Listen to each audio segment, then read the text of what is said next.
Alright, so go off where I left off from number 3, part 1, stories of my life and kids. My brother and his wife running smear campaigns on me. Hired a lawyer when they said they didn't have money for a lawyer, which everyone knows my brother and his wife are loaded, and my brother's wife's family's loaded with money, you know what I'm saying? I mean, you got $1.3 million in assets. You got 3 houses, apartment complex, 2 or 3 houses, apartment complex. Don't want to lend a helping hand here, but anyway. I distinctly remember going to visit my children before this custody hearing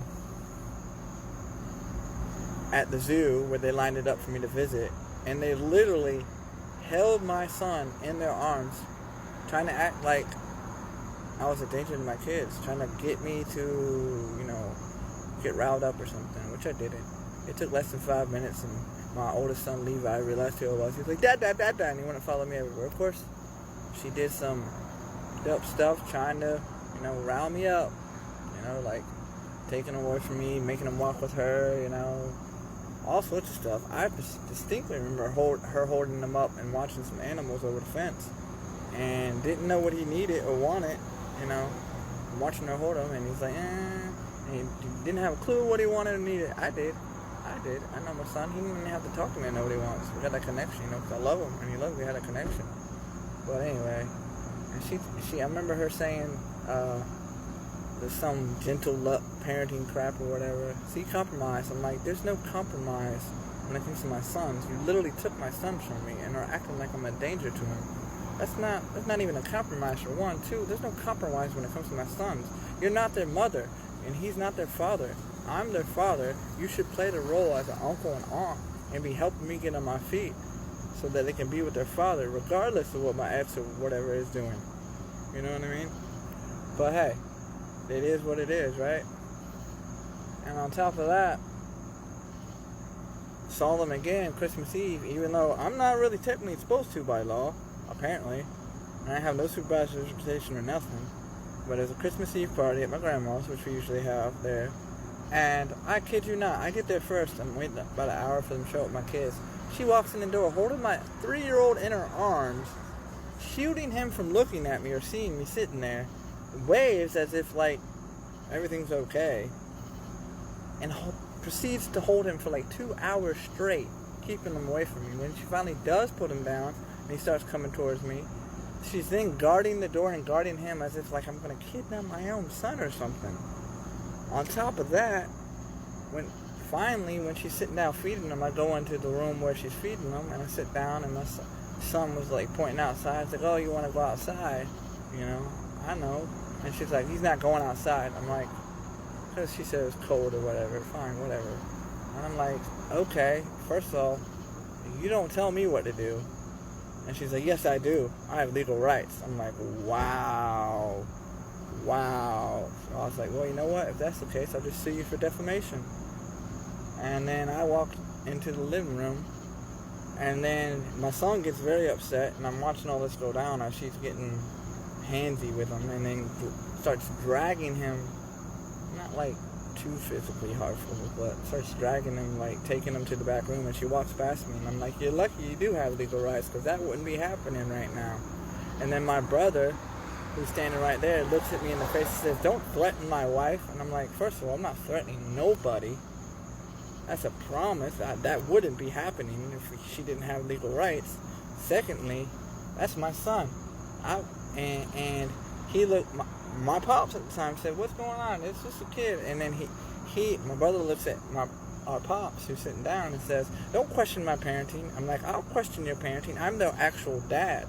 And then my brother looks me in the face, gets in my face like he wants to fight. And he's like, well, you've never paid for a day, a day in your son's life, a day in your life. And my initial response was going to be like, how would you even know? You haven't been a part of my life in God knows how long, despite how many times I reached out to you to try to, connect. You don't care, obviously. It's because he's jealous. I don't know what his reason is. I don't operate like that. I really don't. Whether it's money, she can't have kids, who knows? I don't know. You tell me if you know. What I do know is that's so mentally abusing, how no matter how you look at it. And my response, actually, instead of saying what I was actually thinking, was, I will. Give me custody back. Even though I know for sure I've already paid for tons of stuff for kids. I'm like, are you serious? Diapers, you name it. How else would I know that, he has eczema? And I did my research, and that the powders, the probiotics powder that you can put in his food or drink, a little bit each day for a month, and it goes away. It clears it right up. Tried all sorts of creams. I bought all sorts of different kinds of creams. And I bought this stuff. You know what I'm saying? And I mean, I invested so many things in the household me and my ex were staying in. Just to have a comfortable life. I had months of supplies, months of diapers, all sorts of stuff. She'd sit there and tell me I didn't pay for them. I was present. I was trying to go to work, and I was battling with overcoming prescription drugs. Like actually prescribed for mental stuff and whatnot, because I never needed any of that. And it's just like, wow, for him to sit there and say that, it just was like, whoa. And he was in my face like he wanted to fight, like he wanted me to do something. And I just said that, and then I walked away, and I was like, I'm just going to leave.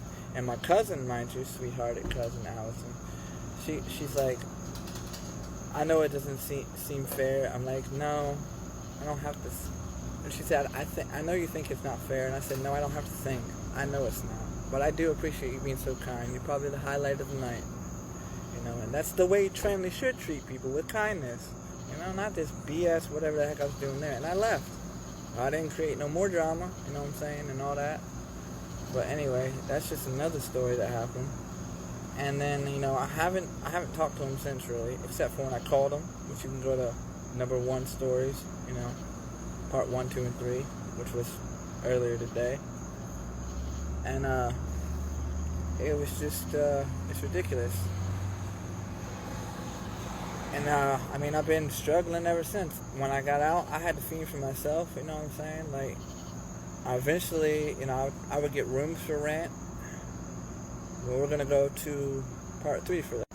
And as always, regardless, much love. This isn't said in hate or, anger. It's said in, what it really happened, what really is going on.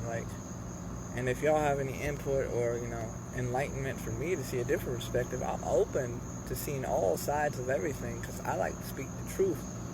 You know what I'm saying? If I did something wrong, I like to correct it and better myself. That's just who I am. I like to treat everybody with kindness. I like to be happy and joyful. I don't like to be living in my car, of course. Who would? It's not even supposed to be habitable. Anyway, part 3 for about how I got here living in the car.